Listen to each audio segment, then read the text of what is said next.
Digital Congo, la télévision numérique.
Mesdames et messieurs, bienvenue à ce journal dont voici le sommaire. C'est samedi qui débute la campagne de vaccination contre le Mpox à Goma au Nord Kivu. Au Sud Kivu, c'est le dimanche et les coordonnateurs du programme élargi de vaccination appellent le Sud Kivusien à l'acceptation de vaccins. Le 5 octobre de chaque année, le monde célèbre la journée de l'enseignant, valoriser le voix des enseignants vers un nouveau contrat social pour l'éducation. C'est le thème retenu cette année. Le détail dans ce journal. Mesdames et messieurs, merci de nous rejoindre sur Digital Congo TV pour vous informer. Lancement officiel de la vaccination contre le Mpox à Goma dans le Nord Kivu ce samedi 5 octobre 2024. Au Sud Kivu déjà, le coordonnateur du programme élargi de vaccination appelle à l'acceptation du vaccin contre le Mpox qui va être donné à partir de ce dimanche à Bukavu. Il précise que cette maladie a déjà fait une quarantaine de morts au Sud Kivu et la vaccination va concerner d'abord les adultes pour cette phase. Dr Joseph Mandundaya s'est exprimé au micro d'Ernest Mouero.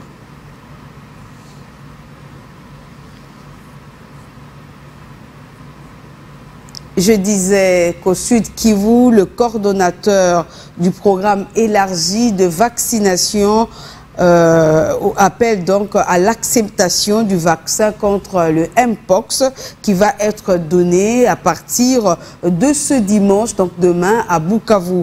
Il précise que cette maladie a déjà fait une quarantaine de morts et la vaccination va concerner d'abord les adultes pour cette phase. Suivez. Mpox, c'est une maladie qui existe déjà et tout le monde doit se mettre au travail pour lutter contre cette maladie parce que c'est vraiment une maladie grave qui tue et qui met la population ou les victimes dans une situation désagréable. Il y a autour de 40 décès, raison pour laquelle cet état de la maladie sensibilise la population et cette ampleur ou la gravité fait que la population cherche la solution et en proposant la vaccination, nous espérons que l'adhésion sera massive pour toute la population. Normalement, il y a deux vaccins qui sont prévus. Il y a le vaccin MVA et le vaccin LC16 qui sont prévus. Mais pour le moment, le vaccin disponible, c'est le MVA et c'est un vaccin qui est destiné aux personnes adultes. Raison pour laquelle, pour le moment, ce sont plus les personnes plus exposées, vulnérables à cette maladie qu'on va prendre, notamment les personnes soignantes. Il y a les voyageurs, mais aussi les personnes contacts, c'est-à-dire s'il y a un malade de Mpox, toutes les personnes autour de ces cas-là seront vaccinées. Bien sûr, en fonction de la disponibilité des vaccins, on envisage aussi la vaccination des enfants et ça, on pourra donner des informations ultérieurement. Nous sollicitons la population d'adhérer aux vaccins mis à leur disposition. Tout le monde ne sera pas pris au premier bloc, au premier à la première phase, il y a tout un chronogramme qu'on va mettre en place pour arriver à vacciner toute la population. Et le gouvernement souminois, sur instruction du chef de l'État, Félix-Antoine Tshisekedi, va prendre en charge l'inhumation digne des victimes de naufrage du bateau Merdi près de la ville de Goma. Chaque corps sera enterré selon la volonté de la famille, rassure la ministre des Affaires sociales et Action humanitaire. Le reportage est signé Mao Zigabé. Quelques heures après les naufrages du bateau Merdi près des Goma, les gouverneurs du site Kivu, Jean-Jacques Poroussi, est allé à Minova puis à Kassugnon. Deux entités du territoire de Calais, le plus endeuillées par ce drame, sur le lac Kivu, près de la ville de Goma. À Goma, les chefs de l'exécutif provincial du Sud Kivu a échangé avec les familles et proches des victimes, dont certains n'ont toujours pas vu le corps de leur depuis 3 jours aujourd'hui. En homme d'État, les gouverneurs Poroussi a adressé un message de condoléances et promet que le gouvernement congolais va tout mettre en œuvre pour récupérer les autres passagers du bateau Merdi qui sont bloqués dans les eaux du lac Kivu.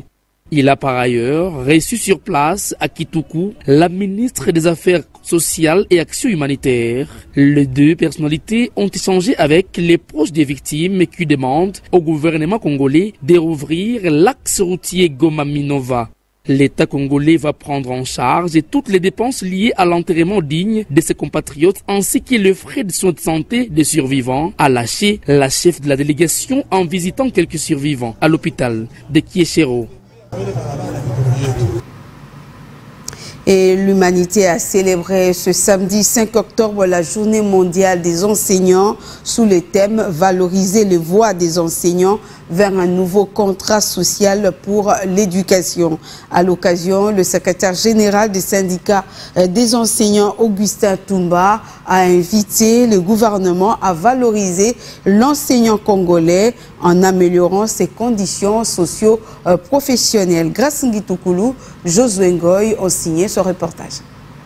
Balancer les voix. Ok, yes, ok. Balancer les voix. Ok. Valoriser les voix des enseignants vers un nouveau contrat social pour l'éducation. C'est sous ce thème que le monde a célébré ce samedi 5 octobre 2024 la journée des enseignants. L'enseignant étant au cœur de l'avenir de l'éducation, cette journée a comme objectif de reconnaître son rôle et son importance. Si le thème annuel met un point d'orgue sur la valorisation de ce corps de métier, en République démocratique du Congo, les enseignants ne sont toujours pas considérés à leur juste valeur, notamment avec le manque du statut particulier de l'enseignant. Comme le dit Augustin Toumba, il est secrétaire général de la Fédération nationale des enseignants et éducateurs sociaux du Congo, avant d'appeler le gouvernement RD congolais d'améliorer les conditions des enseignants sur tous les plans. L'enseignant congolais n'est pas suffisamment valorisé. Pour avoir de la valeur, il faut une certaine considération.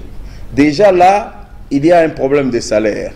Déjà là, il y a un problème du statut particulier même de l'enseignant. Qui est-ce qu'on considère comme enseignant?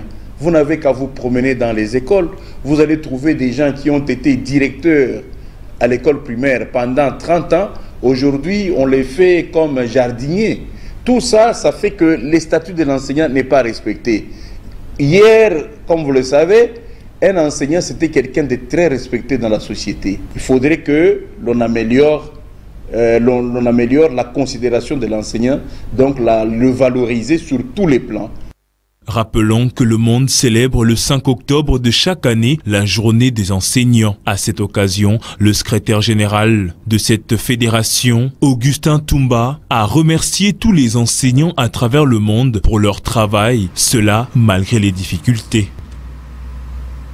Et cette journée dédiée à l'enseignant vise à sensibiliser la communauté sur le rôle des professionnels de la CRE dans le système éducatif, tout en examinant la qualité de leur travail rendu aux apprenants. En dépit des difficultés auxquelles ils font face, les enseignants et enseignantes de Béni au Nord Kivu se disent fiers de cette profession. Écoutez les témoignages de Julien Solita au micro de Mervedi Calmer. l'enseignant de Béni et de partout ailleurs est confronté à plusieurs difficultés. Il travaille depuis 8h jusqu'à 16h, 17h. Il n'a pas d'autres moyens. Donc il n'a pas même le moment de faire autre chose que son métier. Maintenant, le revenu qu'il a ne lui permet pas de survivre. Puisqu'il ne peut pas vraiment profiter ailleurs. Il est occupé tout entièrement dans le métier. Alors, il a des difficultés à pouvoir planifier beaucoup de choses. Donc, ses moyens sont tellement limités. Alors, par rapport à notre milieu où nous sommes, c'est maintenant catastrophique avec la situation sécuritaire que nous traversons. C'est grave. Donc, nous sommes confrontés à plusieurs difficultés. Les difficultés financières, les difficultés, plusieurs, si je peux les citer, plusieurs. En dépit de cela, vous êtes quand même fier de votre profession.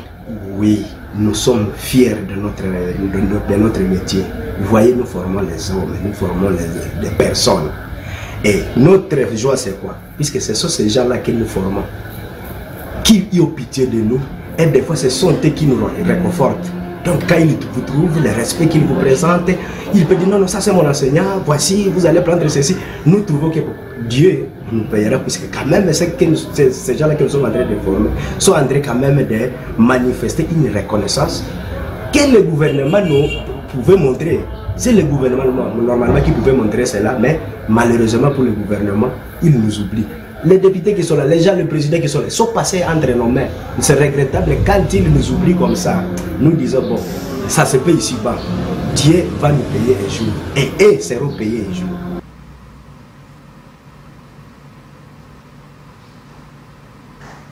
Et au sujet du naufrage du bateau Merdi, notez que l'association régionale d'approvisionnement en médicaments essentiels, ASRAM, vient donc d'apporter son assistance de plus de 200 poches mortuaires au gouvernement provincial. Le président du conseil d'administration de cette entreprise dit que son entité a été également touchée par ce drame. Mao Zigabe nous en parle.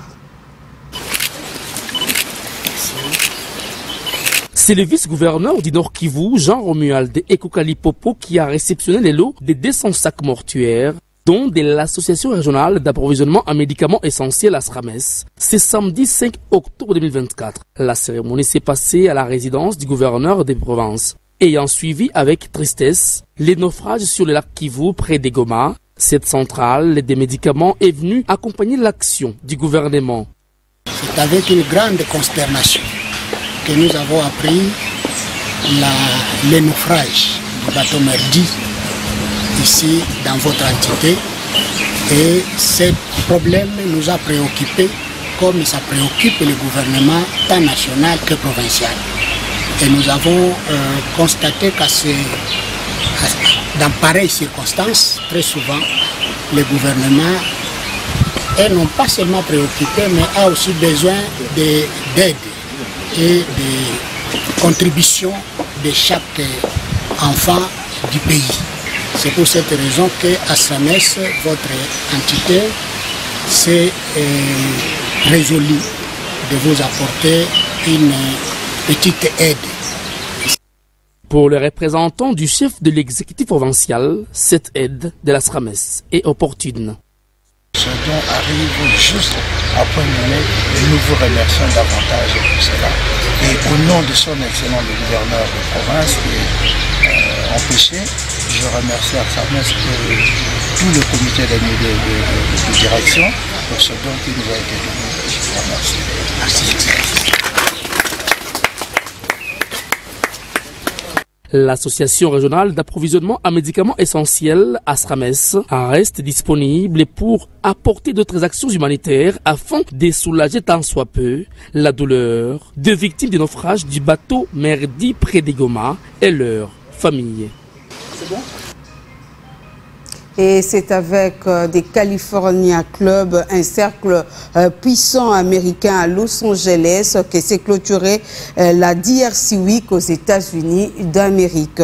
Sur place, le ministre du Commerce extérieur Julien Paluku Kaongia a bien vendu les opportunités qu'offre la République démocratique du Congo dans différents secteurs, dans le commerce, l'agro-business, l'industrie de batteries et des véhicules électriques, l'énergie, les infrastructures et les tourismes. Le ministre Julien Paluku a convaincu les investisseurs de Los Angeles de venir s'installer en République démocratique du Congo et de traiter directement avec les autorités et opérateurs économiques congolais au lieu de continuer à passer par les commissionnaires pilleurs. Le reportage est signé Obed Kambale. C'est The California Club à Los Angeles qui a constitué la dernière étape de la DRC Week aux États-Unis d'Amérique, où le ministre du Commerce extérieur a été invité vendredi dernier pour un dîner d'affaires avec ce cercle puissant américain, chapeauté par le doyen Carl Deckerson lors de cette réunion. Sur place, Julien Paluku Kaongia a détaillé les 6 composantes du plan directeur d'industrialisation de la République démocratique du Congo, chiffré à 58,4 milliards de dollars américains, avec les indicateurs incitatifs, et ce, tout en appelant les consommateurs finaux des minerais congolais basés en Californie de traiter désormais directement avec la RDC, non plus avec les commissionnaires pilleurs.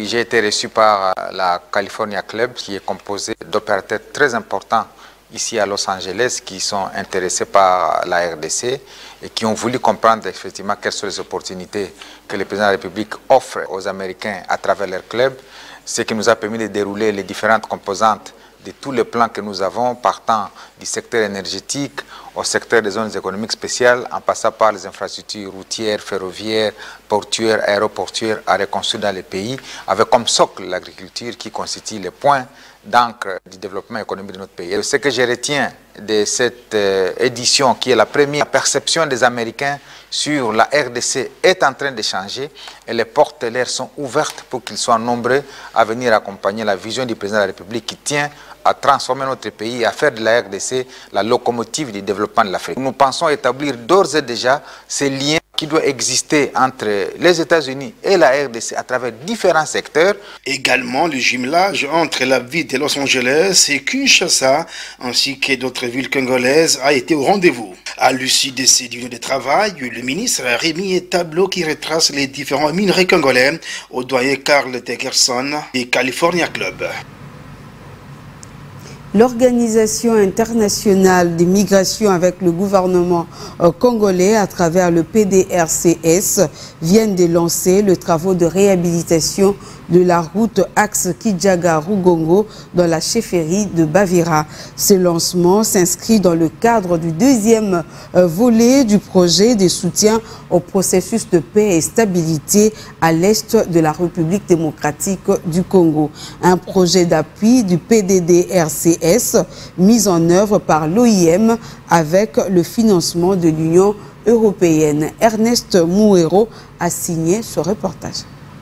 Officiel des travaux de haute intensité de la main-d'œuvre qui commence en chefferie de Bavira à mobiliser les autorités coutumières, politico-administratives et différentes communautés de la région. Au niveau de la chefferie de Bavira où nous avons officiellement lancé les activités aujourd'hui, le projet prendra en compte ou bien accompagnera 450 bénéficiaires, que ce soit communautaires mais également des ex-combattants des groupes armés qui sont prêts vraiment à être accompagnés dans la réinsertion communautaire. C'est l'administrateur adjoint du territoire d'Ouvira en charge des questions administratives qui a lancé les travaux. Vraiment, c'est une meilleure stratégie parce que ça regroupe plusieurs communautés.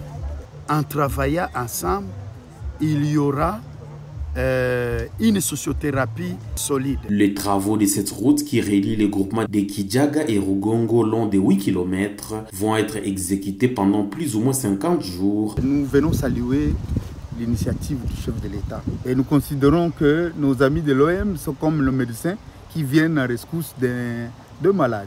Et nous allons les accompagner pour que cette œuvre utile à la population soit concrétisée. Selon les chefs d'antenne du PDDRCS à Ouvira, des consultations communautaires ont été préalablement menées et des listes des bénéficiaires établies en s'assurant de l'inclusivité. Il y a une joie terrible. Nous, PDDRCS, et les membres des communautés. Ce que nous cherchons ici, c'est la stabilisation. Et on ne peut pas avoir la stabilisation sans désarmement et démobilisation des détenteurs des armes illégalement. Ils doivent déposer les armes parce que le PDDRCS va les encadrer par rapport à ces travaux immenses qui viennent d'être lancés. Signalons que d'autres travaux de haute intensité de la main-d'œuvre sont prévus dans ces projets en territoire de Fizi et dans la chefferie de Bafouliru pour un total de 1800 bénéficiaires d'emploi. Créer, innover, entreprendre en français, c'est sous ce thème que s'est clôturé le 19e sommet de la francophonie en France. Ces assises avaient pour objectif, outre la promotion de la langue française, la mobilisation des pays francophones face à la révolution numérique et la montée en puissance de l'intelligence artificielle. Et pour ce deuxième et dernier jour, le président Félix Tshisekedi a pris part aux travaux des chefs d'État et de gouvernement au Grand Palais à Paris. Des travaux sanctionnés par une déclaration finale contenant des résolutions sur les défis politiques, diplomatiques, économiques, y compris la situation sécuritaire humanitaire dans la partie est de la République démocratique du Congo. Et en dehors de nos frontières, toujours, les Tunisiens s'apprêtent donc à élire ce dimanche 6 octobre leur président. Mais à 48 heures seulement de cette élection, les jeunes ont appelé au boycott. Ils étaient dans les rues de Tunis pour dénoncer une élection dénuée de garanties démocratiques qui va conduire à la réélection du président sortant, candidat à sa propre succession. Le commentaire est signé Rosie Moutela. C'est ce dimanche 6 octobre qu'aura lieu l'élection présidentielle en Tunisie. Une troisième depuis la révolution de 2011 qui avait conduit à la chute de Ben Ali lors du printemps arabe. Mais l'organisation de cette élection demeure contestée par les jeunes et les opposants. Ils ont pris d'assaut les rues de la capitale Tunis vendredi, à 2 jours seulement de cette élection présidentielle. Les manifestants dénoncent un scrutin largement perçu comme joué d'avance, devant aboutir à la réélection du président sortant Kais Saied. Ces manifestants, principalement des jeunes, ont exprimé leur refus de participer à cette élection, dénonçant un processus dénué des garanties démocratiques.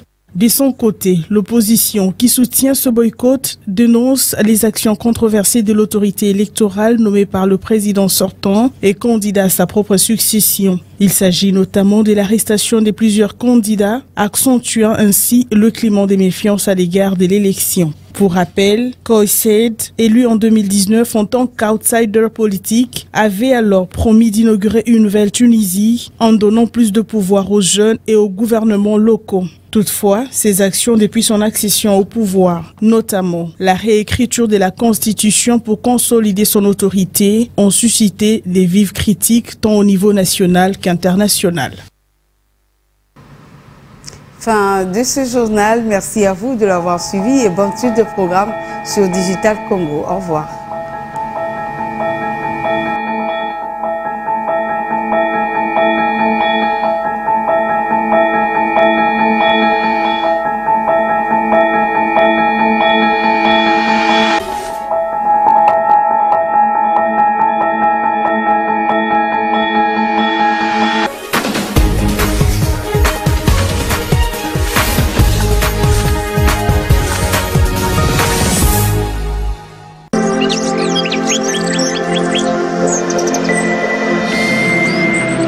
Digital Congo, la télévision numérique.